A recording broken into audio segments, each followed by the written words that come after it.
City Talks with Reuben Abati. Hello, good afternoon, and welcome to another edition of your number one talk show, City Talks with Reuben Abati, on your number one lifestyle station, City 105.1 FM.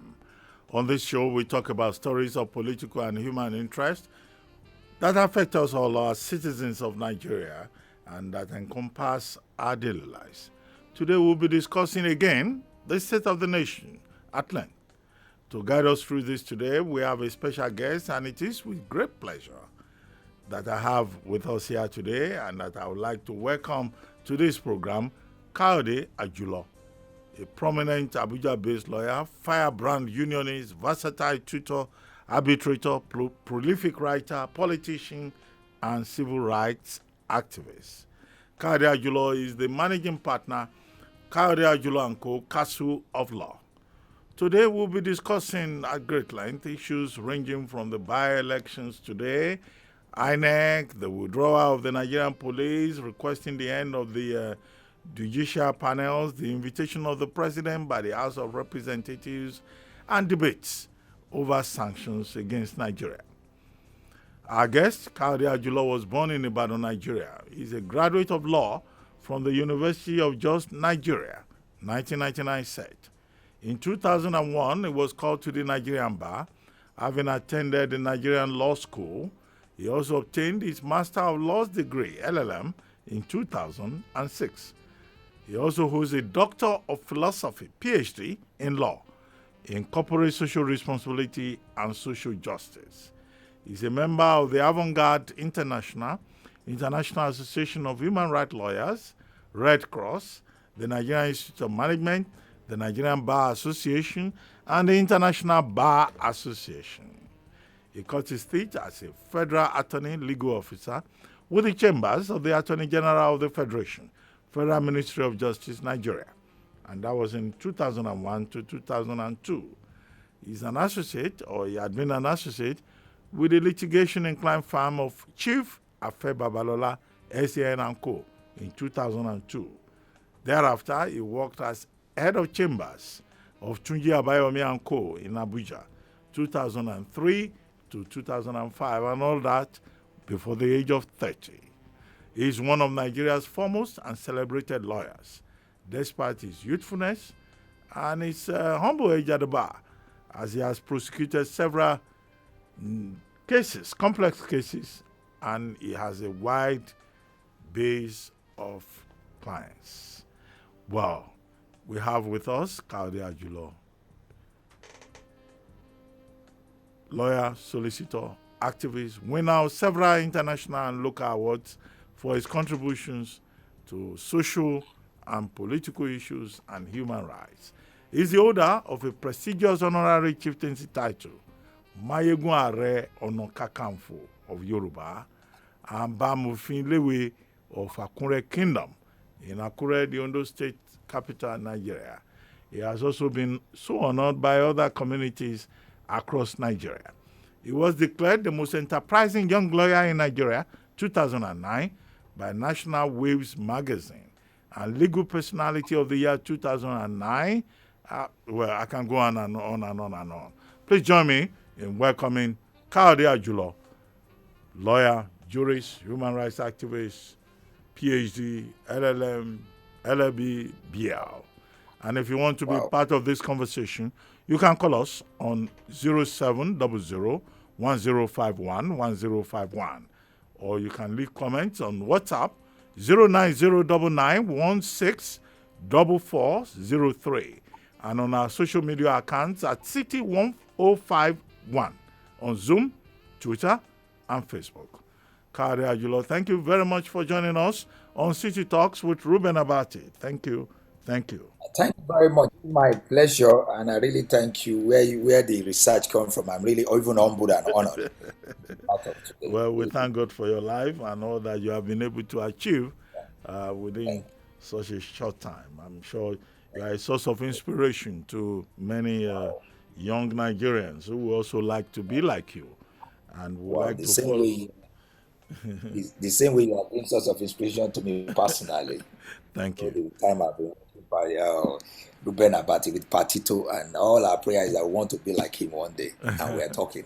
Thank No, you. no. Thank you. You are welcome.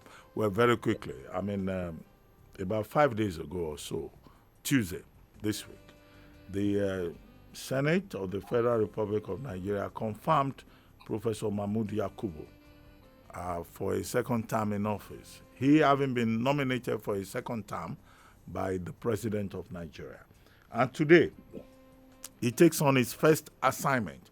He is conducting by-elections at senatorial levels and at other levels in about 11 states of the Federation. In Lagos alone, about 15 local governments are involved.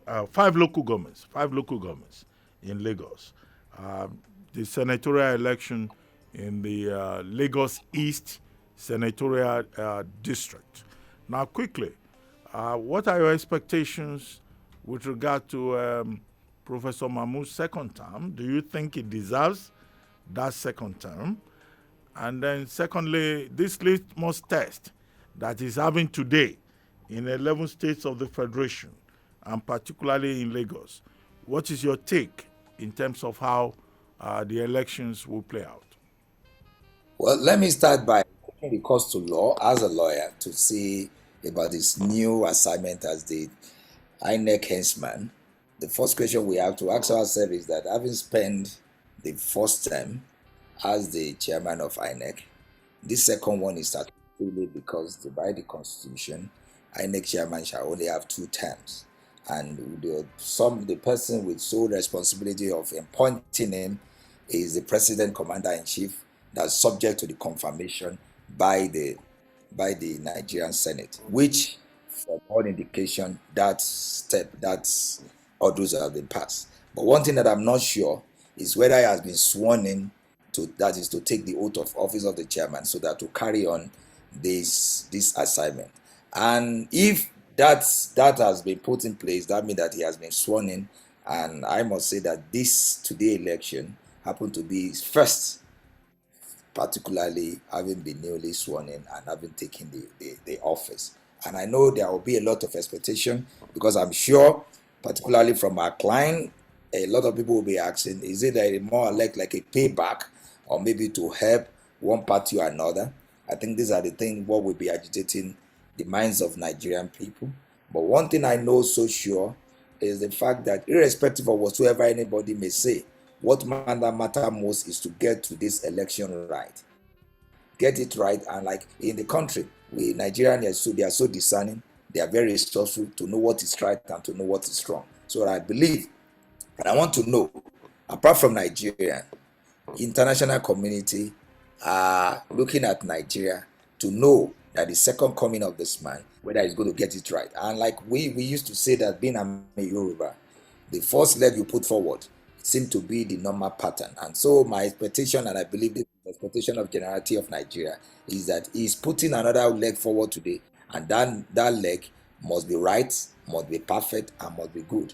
And that's our prayer. And I think I will join with other Nigerians to pray for him that this election, particularly the Lagos State election, must be perfectly okay.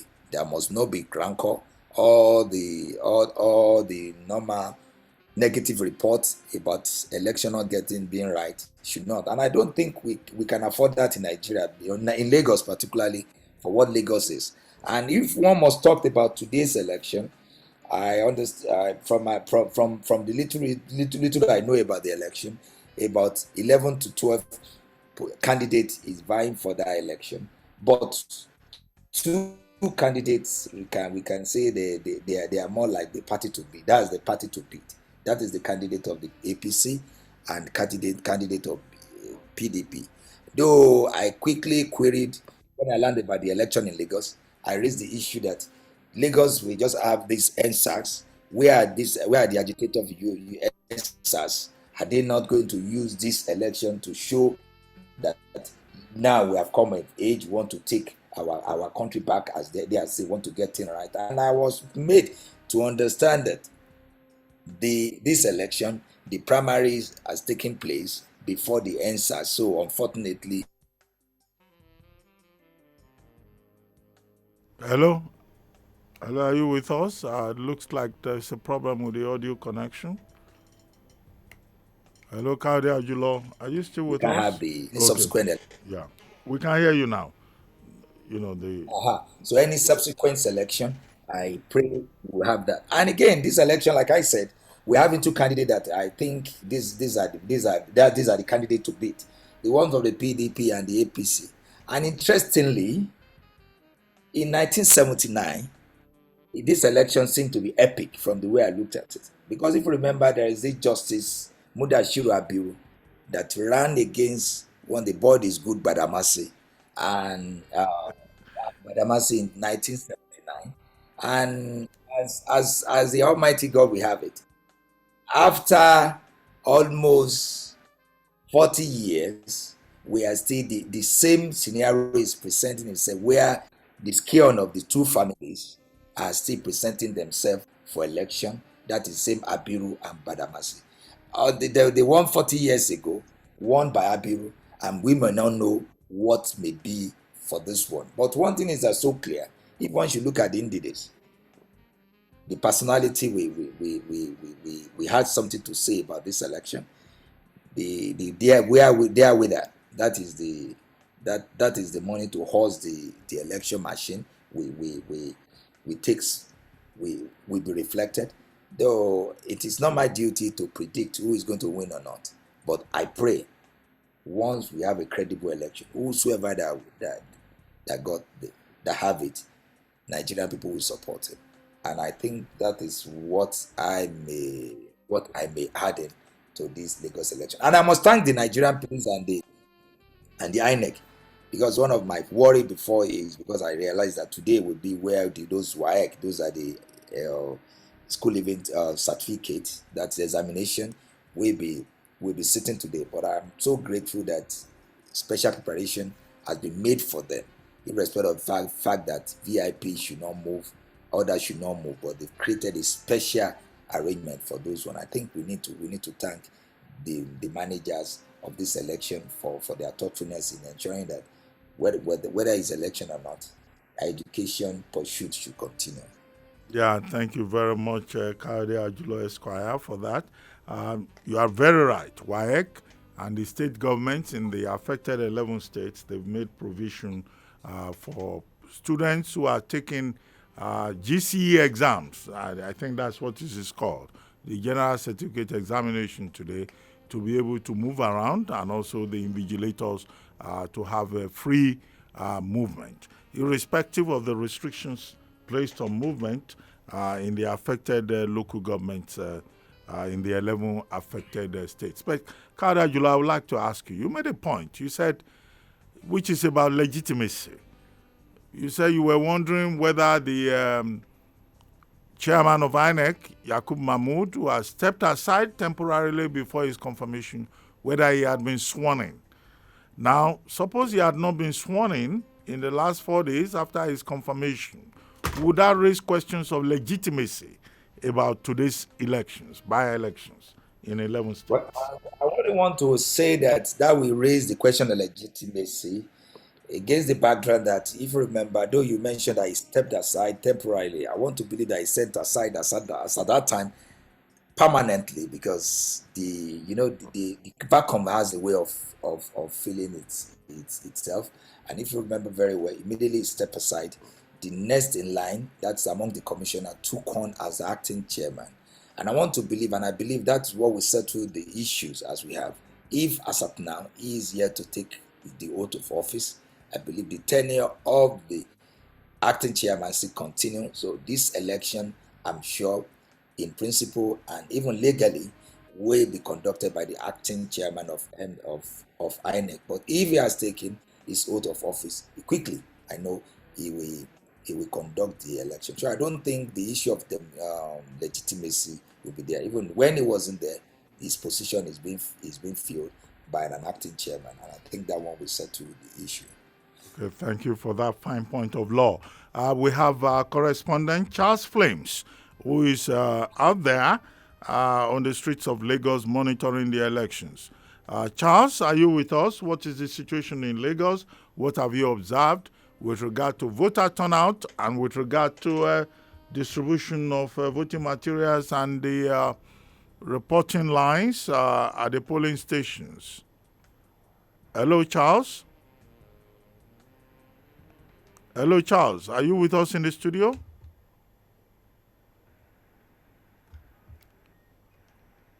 Okay, we don't have that connection with him yet, but as soon as we are able to establish contact with Charles Flames, who is our correspondent, who is monitoring Lagos East Senatorial District today, monitoring the elections and the performance of INEC and voter turnout. We'll give you field reports. But let me come back to you, Ajulo. Now, one of the issues that occurred in recent times. Oh, is Charles there? Hello, Charles. Hello. Charles, good morning, and thank you for joining us on City Talks with Reuben Abati.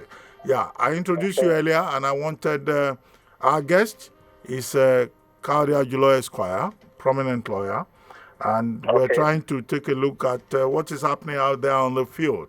Today, when in Lagos, we're having election in the Lagos State East Senatorial District, by-election, yes.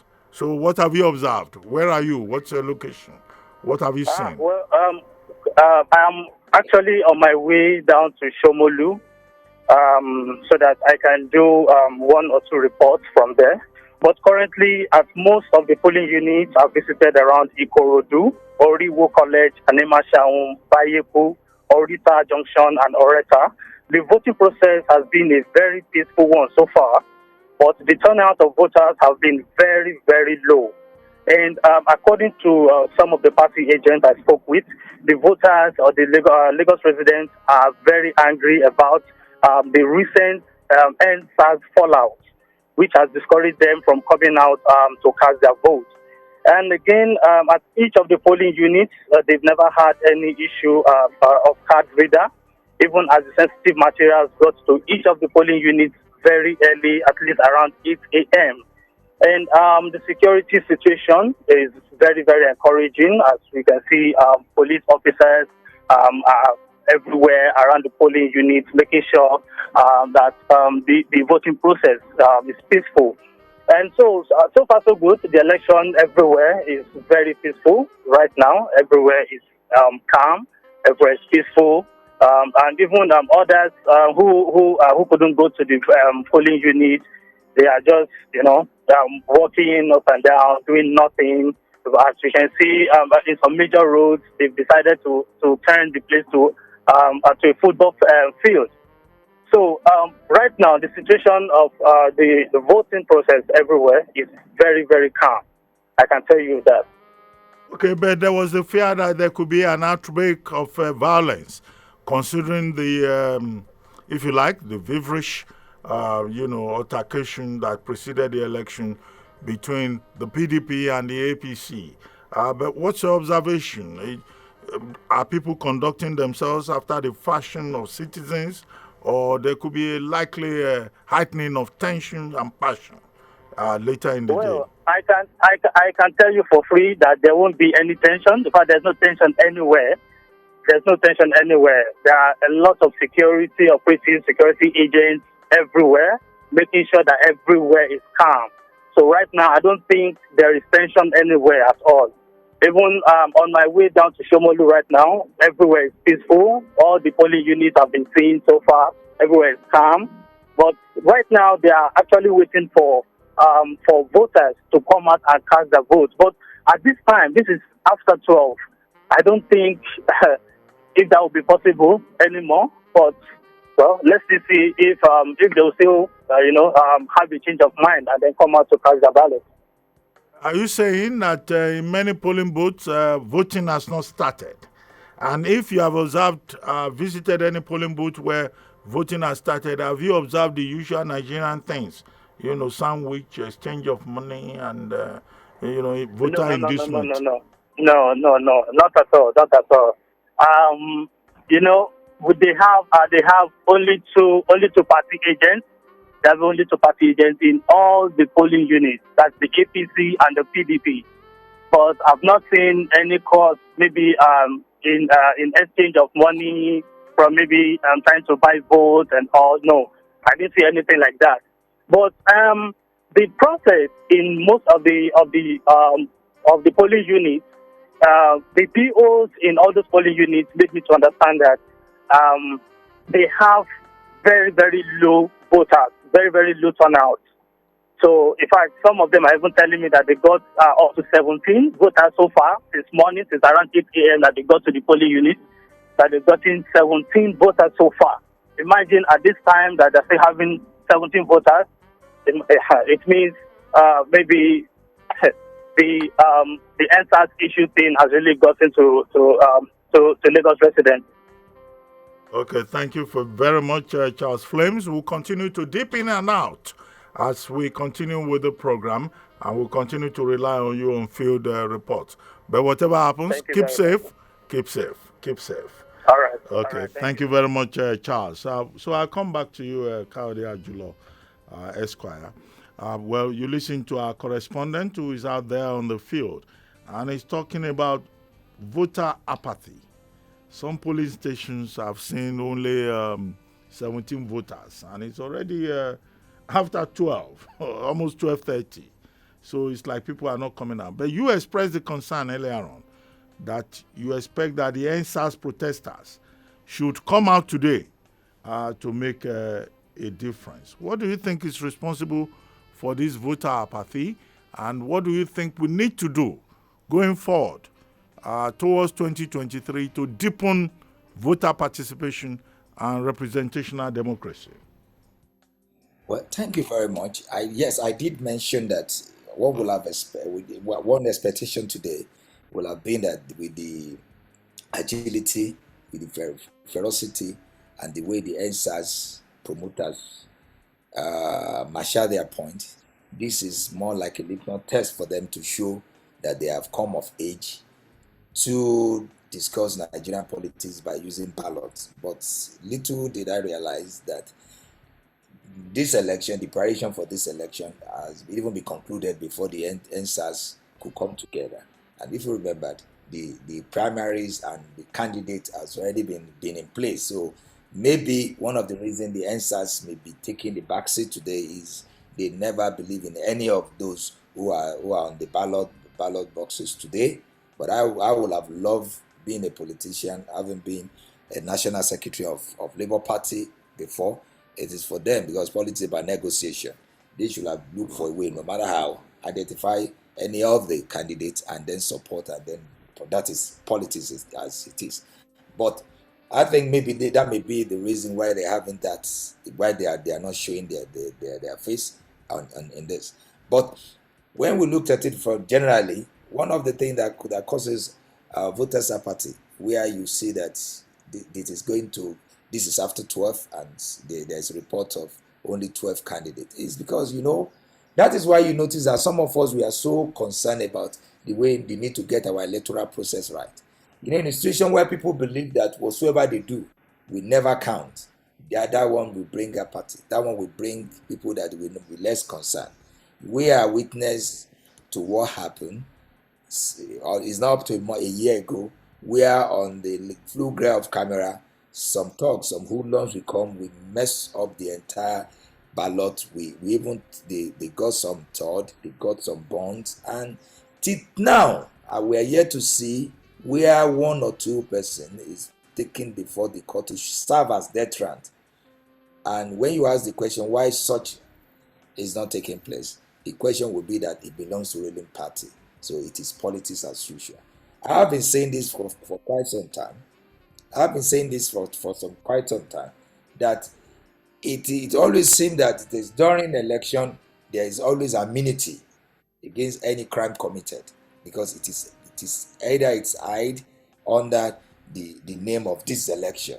This is where you see rape, this is where you see arson, this is where you see assault, this is where you see a lot of crime being committed, with the police and law enforcement agency being a living witness. But at the end of the exercise, no one, not a single one, will be punished or will even be prosecuted to serve as a death warrant. And I do say this, that any pieces of law that which will not guarantee people's participation or protest the sanctity of vote or advance the electoral value, that is not pieces of law. And that is one of the things we have in this our electoral law.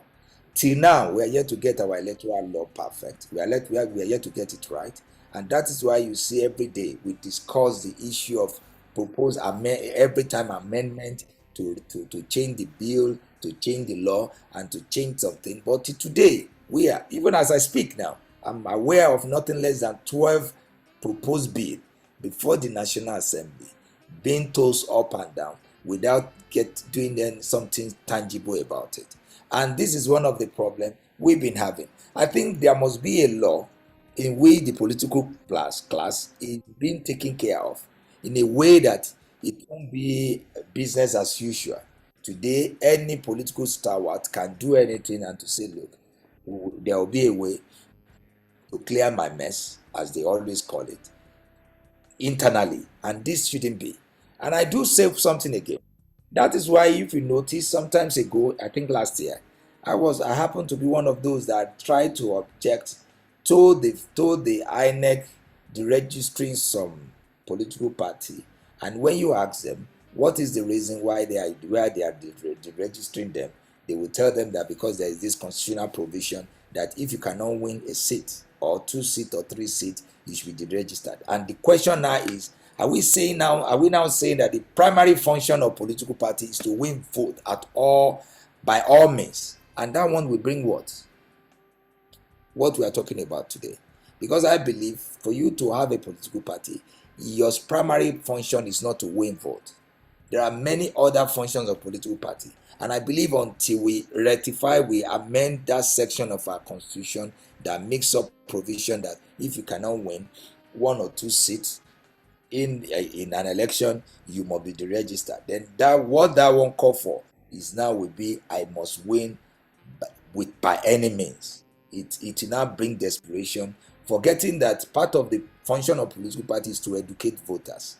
As a political party, I can decide today to say this for this election, I'm not going to present any candidate. We are going to support one maybe candidate A or candidate B to win election, and that is our purpose for this electional period. But unfortunately, Kayode, sorry to interrupt you. If you could conclude your thoughts, but one other issue that was raised by Charles Flames, our correspondent, is about the NSAS protests. And there has been a development in the last few days about NSAS with the police, the legal department of the police force, going to court, a federal high court in Abuja, Federal Capital Territory, to put before a court a prayer that there should be a restraining injunction against the panels of inquiry, the judicial panels of inquiry in about 31 states of the Federation, to declare them unconstitutional, illegal, void, and therefore of no effect whatsoever. The IGP, Inspector General of Police, M.A. Adamu, has since said, he's not aware of this. And that he's shocked. Well, we don't know all the things that, prominent government officials are shocked and unaware about. But he has since given a directive that particular suit should be withdrawn. I would like you to comment on that and generally on how government has treated the NSAS protest. Does it look that with the voter apathy we have seen today in the by-elections by INEC, that NSAS protesters have been effectively intimidated with all these responses from government, the CBN, the Inspector General, the Inspector General of Police says is innocent, from the police and all of that? Well, let me start. I think you asked about 3 questions, but let me start from this fact that one of the factors that brought in NSAS is our inability to get our electoral process right. Because one of the ways for you to gauge a government, one of the best way to make a policy for citizens to respond and to give a pass mark about government or those that governs them is through electoral process. And in a situation where that process being stifled, people will take to street, because the main demonstration, the official demonstration, the one recognized and that by the constitution and our law, is the day you vote, because that is when you have option to choose and to say, yes, I reject you, I accept you, I reject you, I accept you. And that's why I do tell people that election day should be a day that should be declared like a way, the day you need to make your protest and make your feeling known about any policy of government. But unfortunately, in a situation where in our climate we have this problem where whatever may be the decision, may be the feeling, aspiration of the people, is being stifled in such a way that their voice cannot even be heard during an election, the next thing you should expect is for people to take to street. And that is why you should know that most of the majority of those that the participants of the EndSARS are those that have already lost faith in our electoral process. And with what happened in with the way the aftermath of EndSARS, though I believe it's still in process, because the judicial inquiry will still come out with their recommendation. To many of them believe that where lies our voice, if we should vote and the vote will never be counted, if we should not protest and our being our protest is not being seen as if we commit treason, then something needs to be. Certainly that one we create some apathy and for people not to be less concerned. But I think that should not be the way to go. Out of nothing, something always come out. And I think they should have a rethink of that. Now you mentioned again about the police. Yes, there have been a lot of issues, questions that's begging for an answer, particularly of who has the power to mandate the police to approach the court. Let me start by saying that I know the lawyer that filed this matter is a senior advocate of Nigeria, and I know him as one of the lawyers of the police. Though I'm not here to speak for the police, but I believe that the IG need not be the one that should file a case for police for that case to be, because even in local government, states, commissioner of police, once you are a senior ranking officer, you can take some discretion. But I must say this, that discretion of whosoever that believes such case must be filed is an embarrassment to the police, and even an embarrassment to Nigerian government. Embarrassment in the sense that how come an agency of government will take the principal to court? It is to me, I don't want to use a very strong word, but to me sometimes it can even amount to treason in some ways. Because if the commander in chief say this is the way, this way should go, and you as a police officer now turn around to now challenge that decision, I don't know. It's less than dereliction of duty, because I think that it's less that it's more. Nation will be the right word. It's even more than insubordination. It's like whosoever that should do that, give such person a gun, will be ready to shoot his way to Aso Rock. We have to be sincere.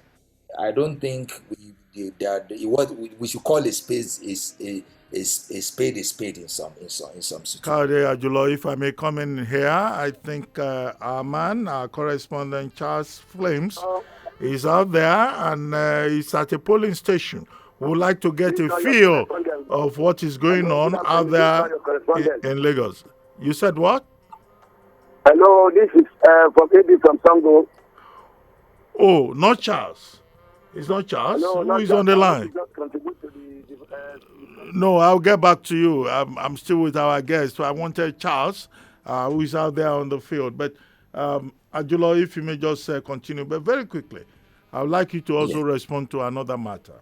The House of Representatives has invited President Muhammadu Buhari to come and give a State of the Nation account. And Gbajabiamila, first citizen of the state, Speaker of the House of Representatives, has said the president has promised to show up at the House of Representatives on Thursday.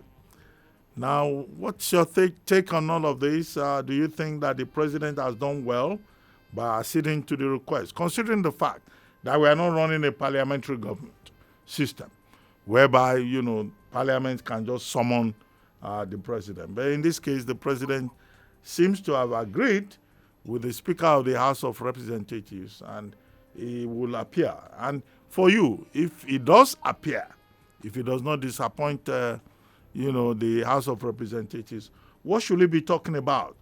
People are being killed all over the place. 76 in Sokoto, 43, 78, whatever, 101, 110 in Zabamari in Borno State. Killings all over the country becoming a killing field. What should be the president's main priorities, and what are your expectations? Well, let me start by first saluting the Bajabi Amila-led House of Representatives, people representatives, for taking that initiatives, for being thoughtful, for that proactive initiatives of inviting, because I know what it takes. Good enough, I monitor the debate on that, and I know those that spoke for that invitation and those that spoke against the invitation. You need to see how the emotion was running high during that debate. But at the end of the day, the majority carried the vote, and that vote is that the president should come, the president should be summoned to the National Assembly, particularly the House of Representatives chambers, to answer.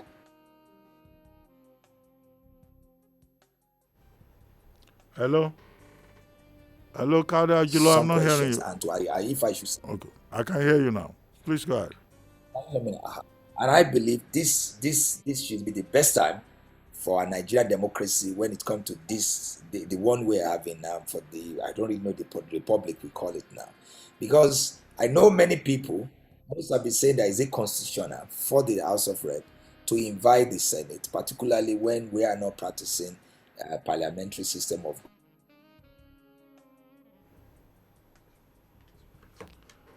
Hello, the line is hanging again. Kayode Ajulo, I'm not hearing you at this end. You said something about parliamentary system of government. Nigeria. Okay, I can hear you now. Yes, and we need to remind ourselves that in Nigeria, we have different sources of law. So if you want any law to back this, it's very simple as ABC. When we have a constitution. Wow, you are gone again. Hello? Hello? Must be an issue with the audio connection, but I don't know whether Charles Flames is already. Okay, you are back. Hello?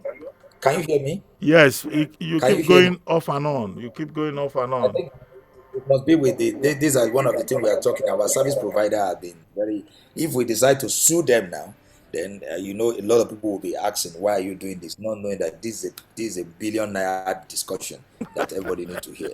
Now, what I'm trying to say basically is that in our convention, practice, custom is part of our laws in this country.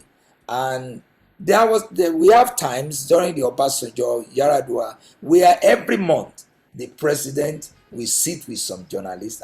Sometimes I do see Dr. Abati sitting where where the president will speak to Nigeria, take some issues. Where are those times? We don't even have that. I believe some people cannot even give a good description of who their president is again, because you hardly see the president. And that is why when some people keep on saying that we're having Yusuf, we're having Jubril, we're having that who's from Cameroon as a president, that is why you see most of these rumors, they are festering because nobody can even understand. So if our assemblymen, our representatives can take the initiative to ask the president to come before them to discuss and to address some issue, I think I believe this is the best decision that I believe is coming out of that National Assembly. And if you ask me, what are the issues that he should discuss? It's simple. The president himself has even outlined the issue that he needs to discuss. I do tell people that we need not discuss about APC manifesto. Hello? Hello? Hello, the line is hanging again. I have a sympathy of it. Okay, I can hear you now. Okay. The president, during his electoral campaign, promised Nigeria on 3 issues. First, about the security. Second, about corruption. And third, about economy. And I believe this one is even enough for the president to address. Even if he can address the 3 issues. And I think all the issues that is agitating Nigerian minds will be resolved. Let us know about the security. You are done.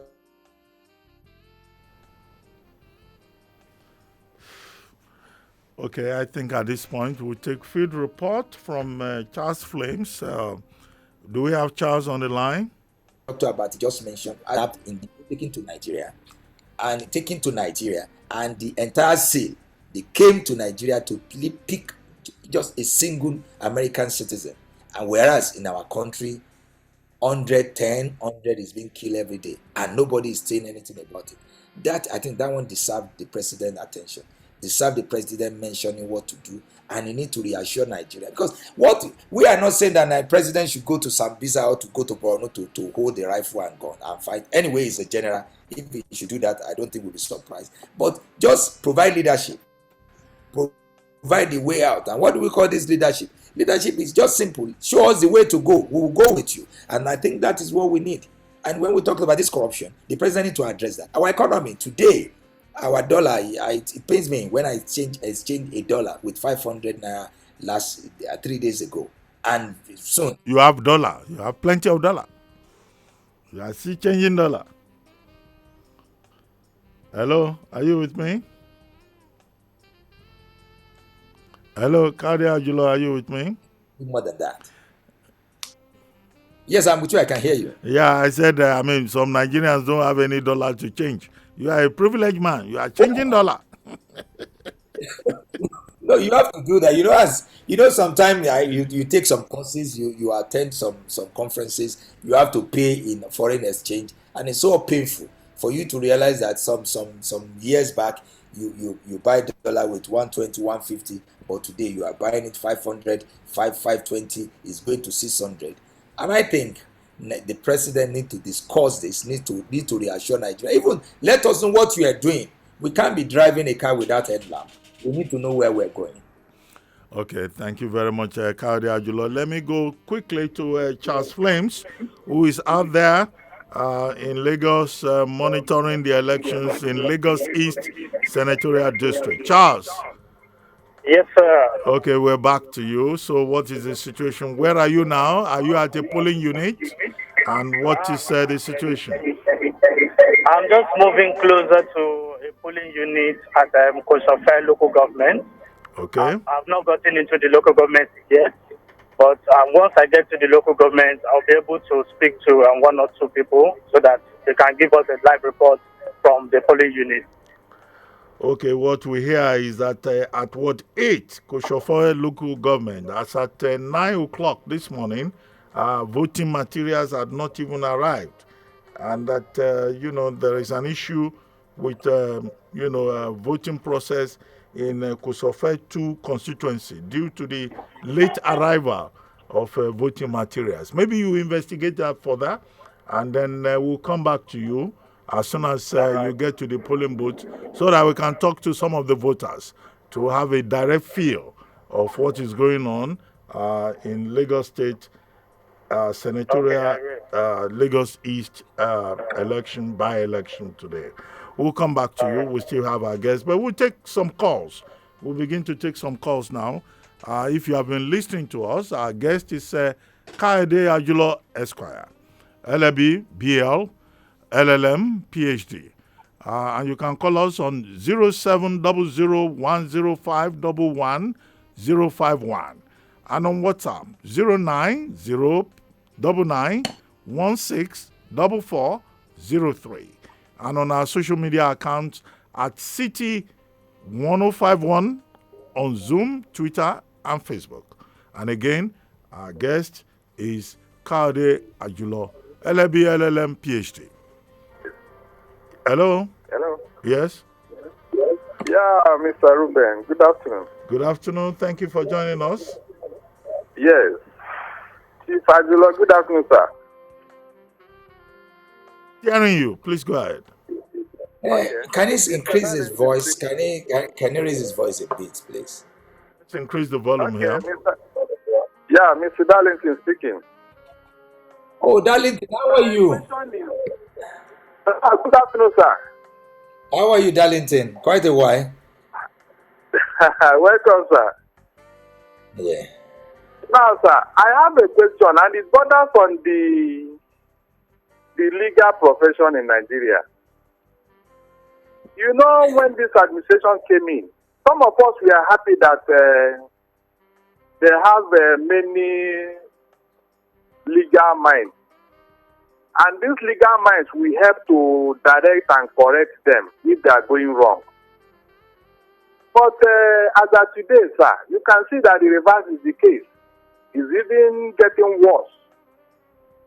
A lot of professional misconduct here and there. Meanwhile, there's no discipline from the bar.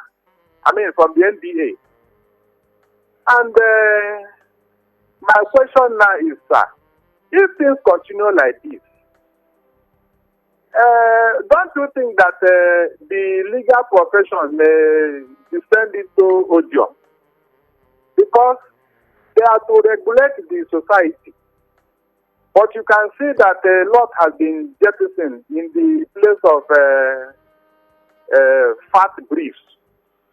A typical example, sir, there was a time this issue of certificate came up, and the 15 SANs, SAN, they went to court just to defend their client, which is normal. But I was thinking they should have considered national interest. But they did not. And today you can see where we are. Because nobody can give what he does not have. Nobody. Even the Attorney General of today, you can see a lot of misconduct here and there.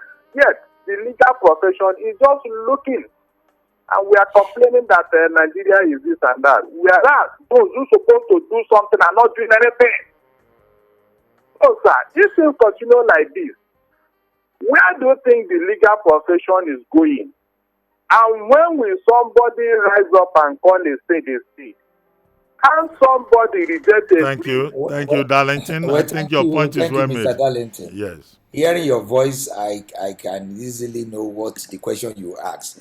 But I noticed that this is not part of what we're discussing today. But let me quickly chip in and address the issue you raised. First, I'm not saying this because I'm a lawyer, but if there's any profession that regulates itself, I'm yet to see any profession as a lawyer because than a legal profession. I say this because the conduct procedures of legal practitioner disciplinary committee is even codified. It is part of our laws, but the problem is that many people may not know the procedure. That is why many things have been going wrong. That is one. So if it comes to discipline hearing lawyers, the committee is there, backed by legislation, and whatsoever thing they do, nobody queries it. And that is why you see some of us, we try to toe the line without falling out of line. Any lawyer that should do that will get his hands burnt. And I can assure you that, and I know that as a fact. Now, for the other one, I think I remember you mentioned some SAN defending the president birth certificate. I think I've addressed this issue several times, and I think I need to just do that quickly. That issue is so clear, it's constitutional. Today, we have a new police act that talks about the qualification of whosoever that should be appointed as an IG. That law specifically mentioned that the IG must be a graduate. However, our constitution for anybody to stand as a president.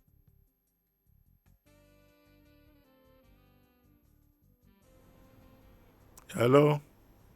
We seem to have lost audio connection again. Hello, Kayode Ajulo, are you with us?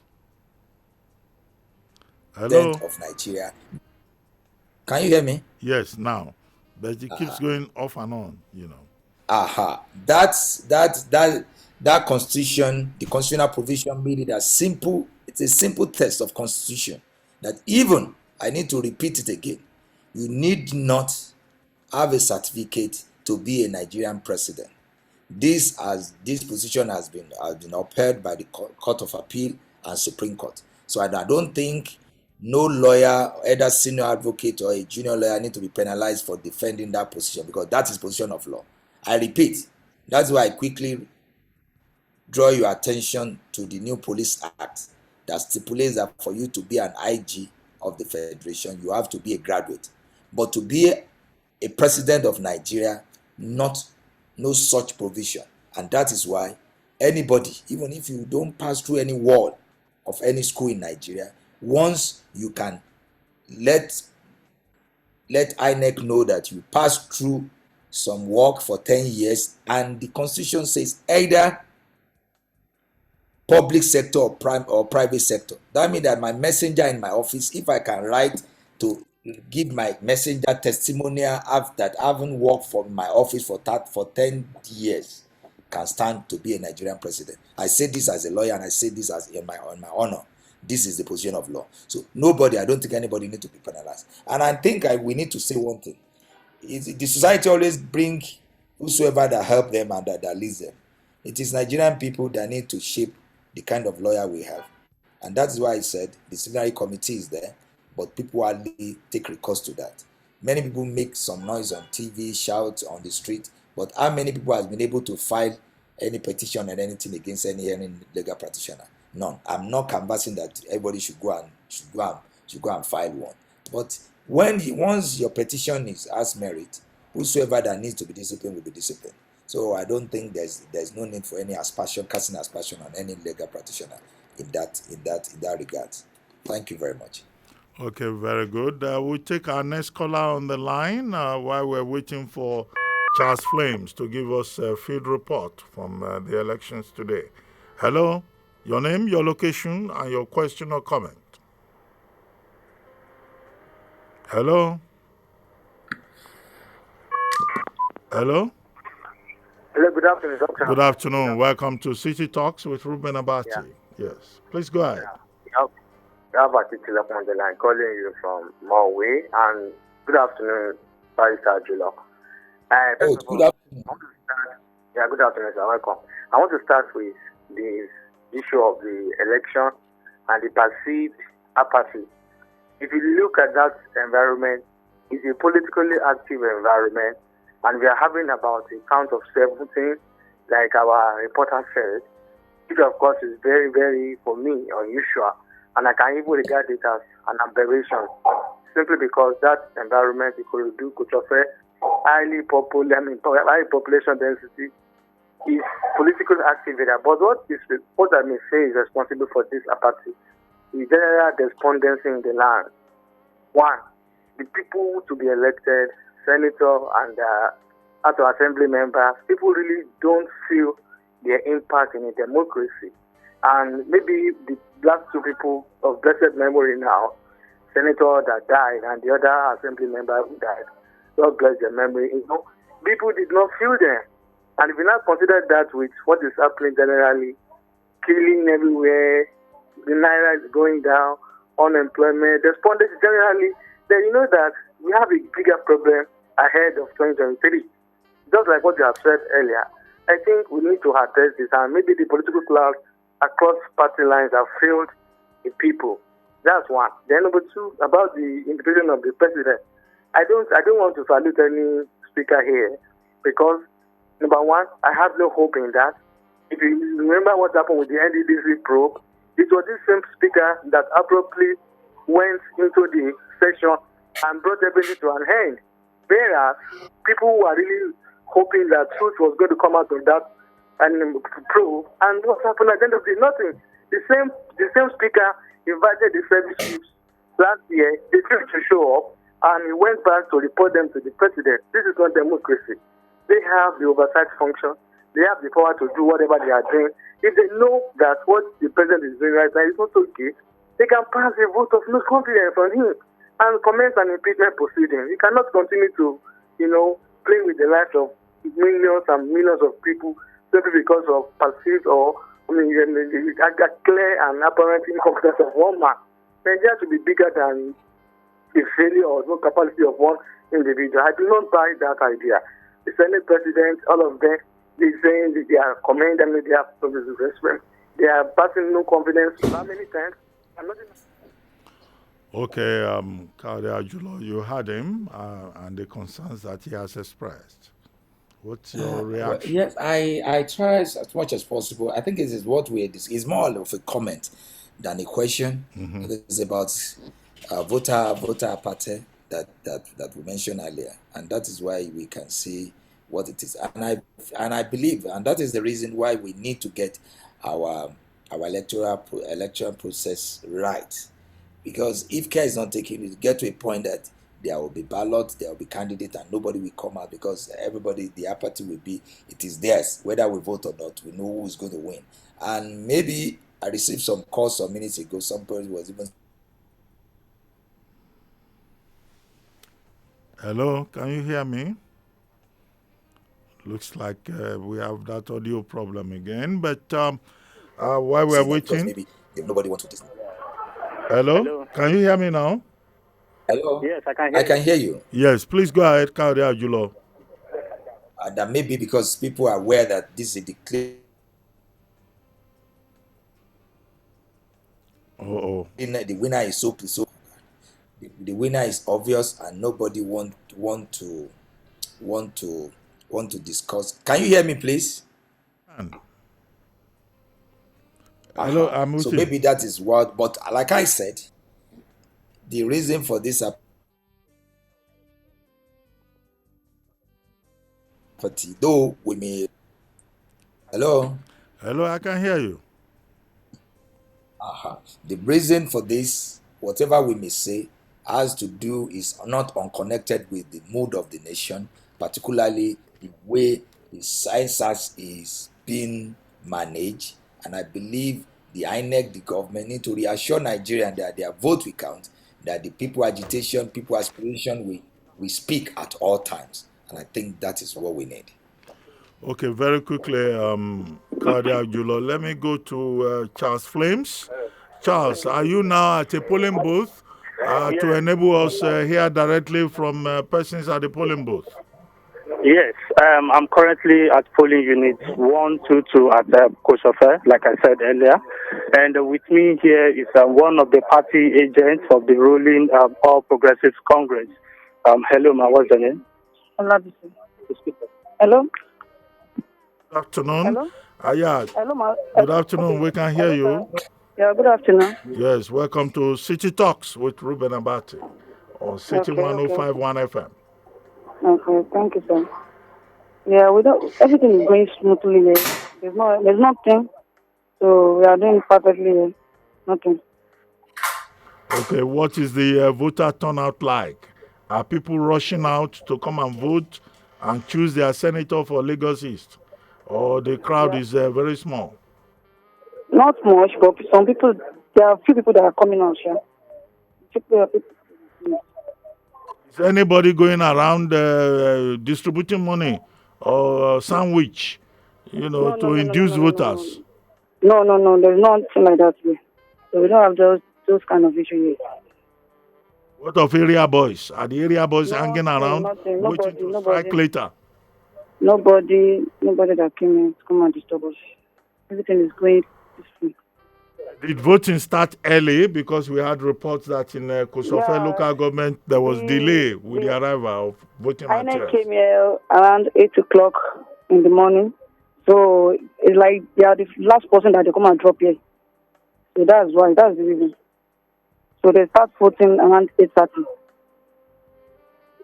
Thank you very much. Okay. Charles, is there somebody else who is not a party agent who can speak to us? Maybe an ordinary voter, an ordinary person who does not have any party affiliation. We don't have any voter here because everywhere is just. There's no people that come and vote. But I can give it to another agent. No. My question is directed to Charles, our correspondent. That instead of talking to an agent, can we talk to an ordinary voter who is on the queue? No. There's no any voter here. There's no voter? Yes. There are votes in the morning very well, but now everywhere is dull. The place is empty? Yeah, for now. At 1 o'clock? Yes. Okay, tell Charles to bring another person onto the microphone. Okay. Thank you. Okay, so I think they are like I would say that they are done with voting exercise here because there's no voting and there's no voter right here that we can actually talk to aside this person that we've spoken with already. And if I look closely to into the ballot box, I can see very clearly that the ballot box is almost filled up with ballot papers. So right now at this polling unit, I would say for free that no other voter is coming into this polling unit to cast their vote so far. Okay, so we assume that polling unit voting has more or less ended. Do you want to talk to another party agent so that we get another perspective? Most of these party agents here, they are shy to talk. But most of them, even the people declined my request. But even the party agents too, they are saying that they don't want to say anything. It's only this APC party agents that decided to speak. So every other person, in fact, they're shying away from speaking.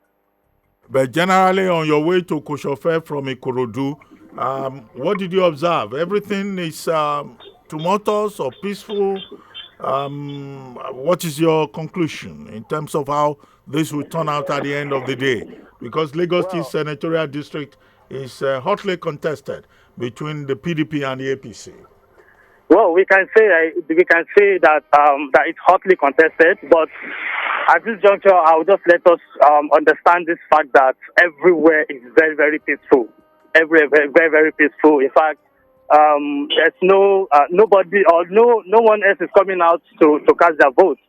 So even the polling unit agents, some of them are even sleeping, some of them are dozing off, some of them are eating. They are sleeping and eating on duty.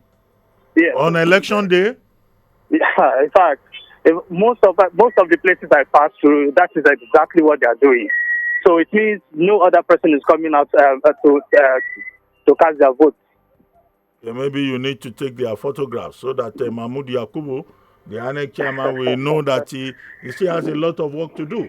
He cannot have polling agents or polling officials, whether ad hoc or staff, who will be eating and sleeping on duty, no matter the situation. I hope the INEC chairman and INEC directors are noting this. Yeah. Yes. So I still want to try and find my way down to Shomolu, so I can also give a report on what is going on in that area. Okay, if you get to Shomolu before this program, winds up, let us know, and then we'll come back to you. But I would like to go back to Kayode Ajulo very quickly. Well, Kayode Ajulo, I mean, you've spoken about so many issues, but there's this other issue. As part of the fallout of the NSAS protests, the House of Commons Petitions Committee in England discussed Nigeria, and they talked about sanctions to be imposed on Nigeria.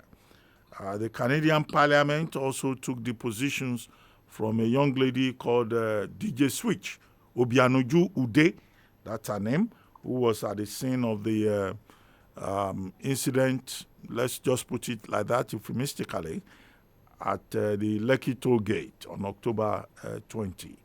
But the Nigerian government says, look, this is not important. The House of Commons is not in a position to sanction Nigeria. What's your take in this regard and the concern generally that has been expressed by the international community about the human rights situation in Nigeria? Well, yes. When you looked at the discussion, that's debates in the parliament of the two parliaments, that's the Canadian Parliament and the UK Parliament. Yes. One thing we need to know very well is that when we talk about government are made up of three arms. That is the executive, which is represented by the president or the prime minister or the queen or whatever name you can call it in Nigeria. That's the president, the ex-presidency. We have the legislature by the parliament and the judiciary. And these three form the government. So as it is, the discussion, the debate is at the level of one of the three arms of government, and that is the parliament. And as it is, whatsoever anybody may tell you, most of the policy of government must be discussed. After the discussion and after it is passed, that is when it will be sent to the executive for executive to implement. Though yes, some people may be right to say the UK Parliament is not the government, but their decision, unlike in Nigeria where the Parliament, the National Assembly will direct the president to do this and they will tell you it's sacrosanct, nothing will happen about it. It is different. UK Parliament, I remember during my school days, even as far back as when I was in college, I was being told that the UK government, Parliament, can turn a man to a woman, and it is real and it is possible. But many people that may not know the workings of the UK Parliament, they are unlike us. You know, the British by their nature, they are very conservative. They are then first. This is the first stage. The first stage is to discuss the petition. After that, a decision will be taken. After the decision, there will be a recommendation, and that will be, and from there, before the UK government itself will not discuss about the sanction. And this is where the law works. That is the country. That is why you notice that the Nigerian government will be given opportunity to hear their view, to come to something like a defense, to say this is the reason why you need not sanction us. But as it is, anybody that you say this issue of sanction is nothing, I believe they need to have a change of heart. Anything could happen. And let us be sincere with ourselves. Sanction or no sanction, like I was discussing with someone this morning, I said, well, I personally, I'm just an ordinary citizen of this country. I know I can feel the sanction on myself, even be without any sanction, because today there are some places that I find very difficult to even find myself now to sit in. I'm not saying anybody they're going to send me out, but most of the discussion, most of my international engagement, maybe Zoom, going to conferences, now centers on Nigeria. And imagine you be in a conference, the first or two questions anybody will ask you is to keep on defending your country and what is happening in your country. Even I check some email before I can read some email, because the content of such email is art rendering. One is ashamed of his country, because everybody will ask, is it true your soldier killed 40 people, 50 people? And as a Nigerians, I know how such could be. And imagine you are helping a client to vet a contract, and the next thing is for one of them to raise the issue. Is it true your country? All this thing is funny, and that is why some of us do always say that we need to get our business right. Our government, the agency must do everything in accordance to international standard. We are not even asking for international standard. Basic things, we need to do it. Like I mentioned some minutes ago, United States sent their military to Nigeria to rescue just one of their citizens. But what are we doing? What is our own soldiers and armed forces doing? Killing our citizens. These are the things that even I know many people will talk about sanction. We don't even need to be sanctioned before we start feeling the sanction. The other time, the issue of this Goodluck Jonathan armed deals was an issue some times ago. You will not believe that one of the reasons why it becomes an issue is because we have some international sanction the way Nigerian armed forces can purchase arms. That is why you see that they have to go to Nigeria to go through a third party to purchase arms from black market. And at the end of the day, what you buy from black market can never be real, because it's like going to black market to collect money at the darkness of the night. How are you sure that the money given to you is genuine? How are you sure that the arms given you is genuine? That is the problem, and that is why our country, our government need to get things right at all times. It's unheard of. I know of a citizen of, I think it should be Swedish, call me. Are you sure it's true that your own armed forces open fire on your brothers and sisters? And you can imagine how shameful for one to even reply, even in affirmative, or to deny it. And these are some of these questions you will know right from beginning that the person asking this question knew the answer, but just to confirm from you, or just to slap it on your face. And I think the sanction The sanction is real. The Oh, okay. We lost connection there again, but I see that we still have some callers on the line. Hello. Good afternoon. Your name? Hello, good afternoon. Yes, and quickly your question or comment the for. only thing I think we need to My take on is, I'm from maybe Songo.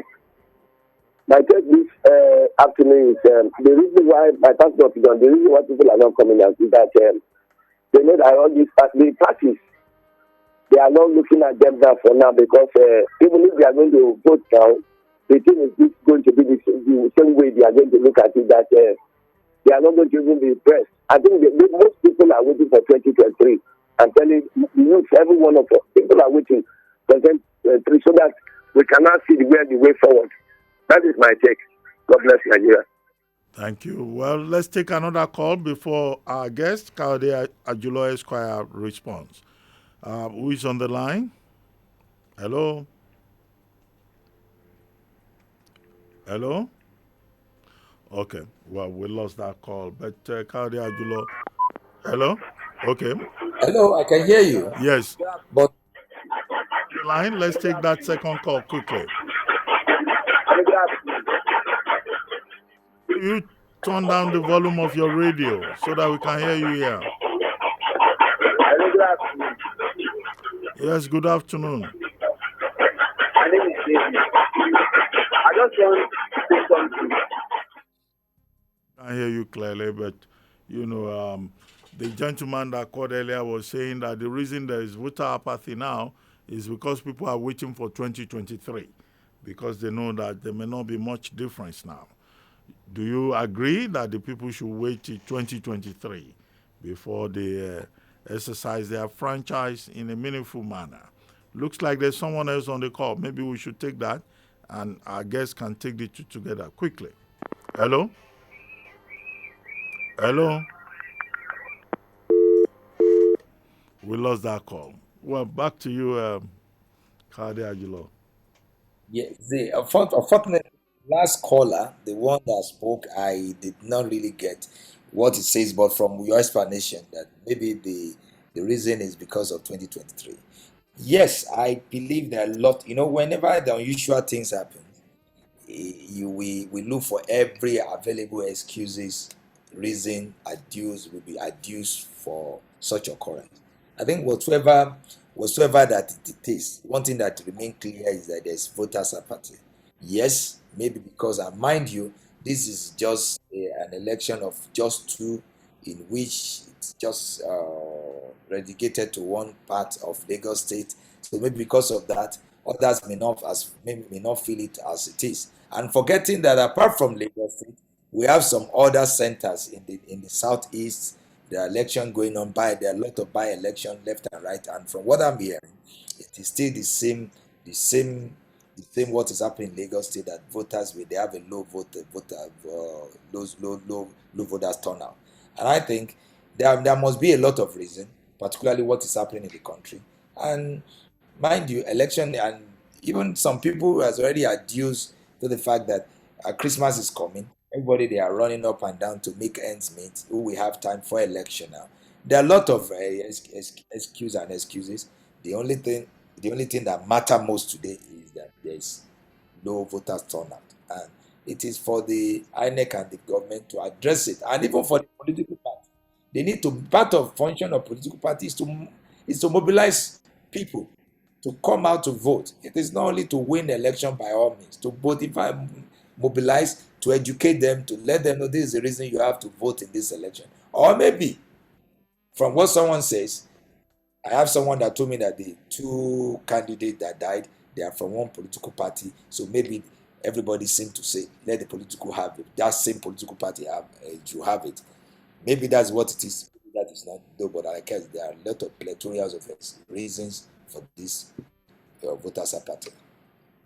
Thank you very much, Kayode Ajulo. I think at this point we should let you go, although I see we still have many callers on the line, but we just have to call it a day today, right, producer?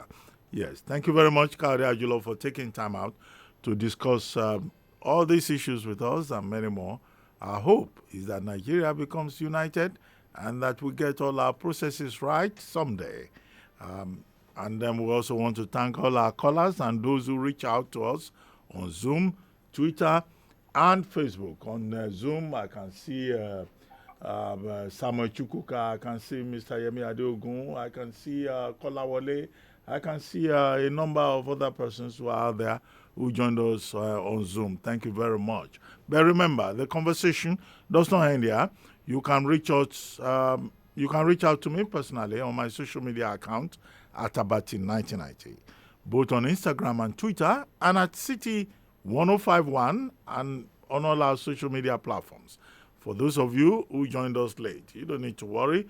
You can visit our YouTube page, City 1051, to watch the entire show in a couple of minutes. And don't forget to hit the subscribe button. And don't forget also to tune in next week at 12 o'clock for another exciting edition of City Talks. My name is Reuben Abati. The show was produced by Adedoja Allen, Abiodun Odunton, Ayodamola Oludara, Oluwaseun Adetitun, and Olanrewaju Onepede Jr. Thank you very much for listening. We'll see you again next week. City Talks with Reuben Abati.